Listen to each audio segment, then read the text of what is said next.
সরকারি লোগো লাগানো লরি বোঝাই রেশনের চাল উদ্ধার করল এলাকাবাসী।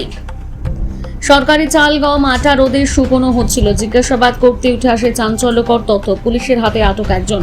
সরকারি পালা বদলের পর বিভিন্ন দুর্নীতির ঘটনা সামনে আসছে। ঠিক সেরকম রেশনের কালোবাজারি নিয়ে একের পর এক অভিযোগ সামনে আসছে। এর আগে নদিয়ার শান্তিপুর থানার অন্তর্গত ফুলিয়ার এক ব্যবসায়ীর গুদাম থেকে বস্তা বস্তা সরকারি লোগো লাগানো চাল উদ্ধার হয়। অভিযোগ ওঠে যে ওই সরকারি চালগুলো পাচার করছিল। এবার তার দিন কয়েক কাটতে না কাটতে সেই ফুলিয়াতে আবারও সরকারি চাল, গম, আটা উদ্ধার করল সাধারণ মানুষ। ফাঁকা মাঠে প্রচুর এলাকা জুড়ে চাল, গম শুকনো হচ্ছিল। হঠাৎ করে এত চাল, গম দেখে সন্দেহ হয় এলাকাবাসীর। তারা কাছে গিয়ে দেখে যে বস্তাগুলো পড়ে আছে, সেই বস্তাগুলো সরকারি লোগো লাগানো। এরপর জিজ্ঞাসাবাদ করতেই উঠে আসে চাঞ্চল্যকর তথ্য। আটক করা হয় এক গাড়ির সরকারি চাল। সেই গাড়ি চালককে জিজ্ঞাসাবাদ করতেই তিনি বলেন ফুলিয়ার বাসিন্দা বান্টি দত্ত নামে এক চাল ব্যবসায়ী কালোবাজারির সঙ্গে যুক্ত। খবর পেয়ে ঘটনাস্থলে আসে শান্তিপুর থানার পুলিশ এসে অভিযুক্ত গাড়ির চালক হাবিব শেখকে আটক করে নিয়ে যায় জিজ্ঞাসাবাদের জন্য।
আমাকে বলে কি দাদা আমার বাড়ির সামনে মাল নামিয়ে দিয়েছে, আমি জানি না। আপনি কি করেন? আমি গাড়ি চালাই। হ্যাঁ, গাড়ি চালাই। তাহলে আপনাকে ধরলো কেন?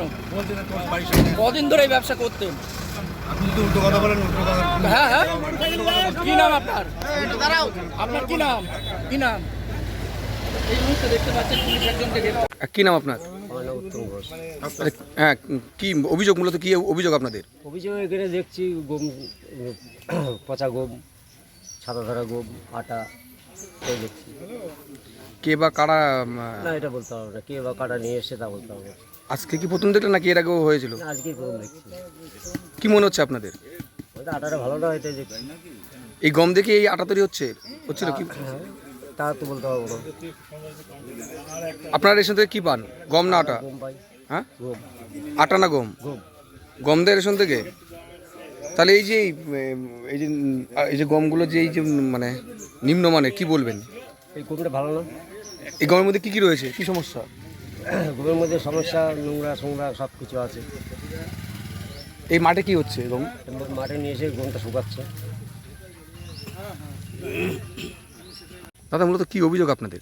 অভিযোগ বলতে আজকে সকালবেলায় আমার কাছে খবর গেল যে এমন গম, পুরনো গম, এক্সপায়ার গম, 2-3 বছর আগেকার গম রোদ্দুরে শুকিয়ে সেগুলোকে আবার বস্তাবন্দি করা হচ্ছে। সেই খবর পেয়ে আমি আসলাম এখানে। এসে দেখি সত্যিই স্বচ্ছ ভারত লোগো লাগানো যে বস্তা, সেই বস্তার থেকে মাল খুলে সেই মালগুলো রোদ্দুরে শুকিয়ে আবার পুনরায় ব্যবহারের যোগ্য করা হচ্ছে। কিন্তু আমি দেখলাম এই গম যদি মানুষের পেটে যায় তাহলে মানুষের মানে শরীর খারাপ হতে একদম নির্ধারিত হবেই। তা আমরা এখন আপাতত আমাদের উচ্চস্তর নেতৃত্বকে খবর দিচ্ছি, তারা এসে যে ব্যবস্থা নেবে সেটাই। খাদ্যমন্ত্রী করা নির্দেশ যে এরকম কোনো রকমভাবে নিম্নমানের খাবার দেওয়া যাবে না, এই ধরনের পাশাপাশি গম দেওয়া হবে। তো তারই কি এটা কি বলবেন এই বিষয়টা নিয়ে? এই তো দুর্নীতি ছাড়া আর কিছুই আমি ভাবতে পারছি না। কারণ তৃণমূলের আমলে যেসব দুর্নীতিগুলো হয়েছে এরা এখনও সেইভাবেই চালিয়ে যাওয়ার একটা প্রচেষ্টা চালাচ্ছে। তাই এই দুর্নীতির বিরুদ্ধে আমাদের বিজেপি সরকার একদম প্রতিজ্ঞাবদ্ধ হয়ে আছে। কোনো রকম মানুষের স্বাস্থ্য নিয়ে, পরিষেবা নিয়ে আমরা কম্প্রোমাইজ করব না। এই মালটা কার বা কোথা থেকে এসে কিছু জানা গেছে? এখনো জানতে পারিনি, জানলে আপনাদেরকে জানাবো। এখন আপাতত যে এখানে শুকাচ্ছিল আর কাউকে দেখতে পাচ্ছি না, তা আমরা এসে আপাতত দেখছি, প্রশাসনকে খবর দেবো। আমাদের উচ্চতর নেতৃত্ব আছে, তাদের খবর দিয়েছি, আসছে, তারা যেটা ভালো বুঝবে সেটা করবে। আপনার নাম পরিচয়? সমর সরকার, শান্তিপুর বিধানসভার মণ্ডল 2 এর সহসভাপতি। দাদা আপনার নাম পরিচয়? প্রদীপ সরকার, শান্তিপুর মণ্ডল 2 এর প্রাক্তন সভাপতি। কি অভিযোগ মূলত আপনাদের? অভিযোগ দেখুন, সকালবেলা হচ্ছে পচা গম, পোকা গম পাওয়া গেছে, আটা পাওয়া গেছে, আর এখন হচ্ছে চাল পাওয়া গেছে। তাই এই চাল গম থাকার কথা তো সরকারি দপ্তর, রেশন এদের কাছে। তো এই চাল গম সাধারণ হচ্ছে যে তৃণমূলের মেম্বার, তাদের বাড়ি থেকে, তাদের কর্মী, বুথ সভাপতি এদের বাড়ি থেকে বেরোচ্ছে কেন?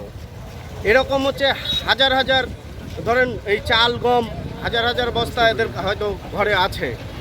তাই এই চাল গম নিশ্চয়ই এদের নিজের বেচে পকেট মোটা করার জন্যই রেখেছিল। এই গম, চাল গম শুধু এইখানে নয়, যদি প্রত্যেকটা বাড়ি এদের হচ্ছে মেম্বার থেকে শুরু করে প্রধান, এদের প্রত্যেকের বাড়ি যদি চেক করা যায়, আটাও কিন্তু পাওয়া গেছে। কি বলবেন? হ্যাঁ, এই আটা, এই সবই যাবতীয় কিছুই কিন্তু সব কিছু পাওয়া যাবে এদের হচ্ছে ঘর থেকে। জানা গেছে কে বা কার করছে এই ব্যবসা? দেখুন, এইগুলো তো তৃণমূলের নেতা কিংবা হচ্ছে মেম্বার, প্রধান, এরা ছাড়া তো কেউ পাবে না। এদের কাছ থেকে হয়তো পাওয়া গেছে এই জিনিসটা। আপনারা কি চাইছেন? আমরা চাইছি হচ্ছে এটা তদন্ত করে প্রশাসনের মতন ব্যবস্থা নিই। বিষয়টা দাদা কি নাম আপনার? আমার নাম বাপি মণ্ডল, কি দায়িত্বে রয়েছেন? সাংগঠনিক নদিয়া জেলার কিষাণ মোর্চার সহসভাপতি আছি। কি অভিযোগ মূলত? আজকের এই ফুলিয়াপাড়ার এই কবরস্থানের আশেপাশে একটা খোলা মাঠের মধ্যে কিছু গম ধরা পড়েছে। যে গমটা দেখছি যে জলে ভিজা মাছতে পড়ে মানে রোদে শুকানো হচ্ছে, এবং সেই বস্তাটা, যে গমের বস্তাটা খুলেছিল, সে সরকারি লোগো লাগানো আছে আমাদের।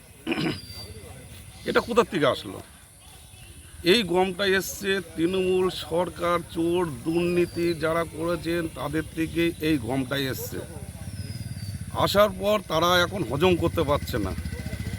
কেননা আমাদের সরকার ক্ষমতায় আসার পর এই আটা বন্ধ করে দিয়েছে, আটা আর দেওয়া যাবে না রেশনে। তখন এরা এই গমগুলি কী করবে?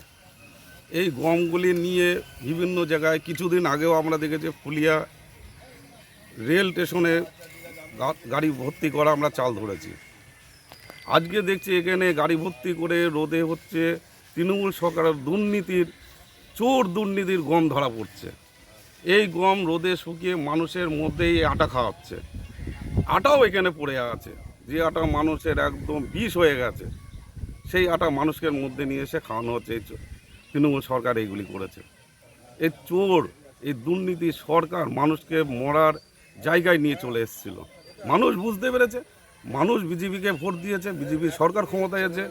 এই বিজেপি সরকার ক্ষমতায় আসার পর এই স্বচ্ছতার জায়গায় নিয়ে আসছে, স্বচ্ছতার জায়গায় আনার পর একে একে চোরের দুর্নীতি। আচ্ছা, জানা গেছে এই মালগুলো কার বা কোথা থেকে এসছে বা কত বস্তা? এখনো পর্যন্ত নির্দিষ্টভাবে আমরা জানতে পারিনি যে কার, কোথা থেকে এসছে। আমরা খোঁজ লাগাচ্ছি, আমরা পুলিশ থানাকে এবং ফোন করা হয়েছে, তারাও আসছেন, তারা খতিয়ে দেখবেন এই মালটা কার, কোথা থেকে আসা হয়েছে। এবং এখানে গাড়িও আছে, গাড়ি পড়ে আছে, বস্তা পড়ে আছে, গম পড়ে আছে। থানা এটা তদন্ত করে দেখবে মালটা কার। দাদা আপনার নাম পরিচয়? আমার নাম পিন্টু কর্মকার, নদিয়া দক্ষিণ সাংগঠনিক জেলার তপশিলি মোর্চার সাধারণ সম্পাদক। হ্যাঁ, কি সকাল থেকে কি অভিযোগ আপনাদের? সকালবেলা প্রথমে একটা অভিযোগ এসেছিল যে একটা জায়গায় কিছু মানে বাজে গম, যেগুলো মানুষকে দেওয়ার উপযুক্ত নয়, সেগুলো রোদে শুকিয়ে মানুষকে হয়তো পুনরায় সেগুলো দেওয়ার একটা পরিকল্পনা ছিল। সেই আন্দাজে আমরা সেখানে যাই, প্রথমে গম পাই, তার পাশেই আটা পাই। কিন্তু তারপরে আবার আমরা অনুভব করি যে পাশেই একটা গাড়ি আছে, যে গাড়িতে রেশনের চাল ভর্তি। এখানে এসে দেখে হাফ গাড়িরও বেশি যে রেশনের চাল, যেগুলো অধিকাংশই ছত্রাকজনিত, যেগুলো মানুষের জন্য, মানুষের খাওয়ার উপযোগী নয় বলে আমরা মনে করছি। সেগুলো হয়তো এইভাবেই হয়তো আবার রিসাইকেল করে আবার পুনরায় কন্ট্রোলের মাধ্যমে বিতরণ করার একটা প্রচেষ্টা চলছিল এখানে। কি মনে হচ্ছে কে বা কার মাল কি মনে হচ্ছে? এখনও আমরা সেটাকে বুঝতে পারিনি কে বা কারা এই মালটার মালিক। গাড়িটা এখানে আছে, গাড়ি সমেত ধরা হয়েছে এবং গাড়ি পুলিশ গাড়ির নাম্বার চেক করলেই তো গাড়ির মালিককে পাওয়া যাবে এবং মালিক তখনই মালিকই বলতে পারবে গাড়িটা মালটা কার। প্রশাসন এসছে? হ্যাঁ, প্রশাসন এসছে, প্রশাসন তদন্ত করছে, প্রশাসন সব ফুটেজ সংগ্রহ করলো, এবার যা করবে সেটা প্রশাসনই করবে।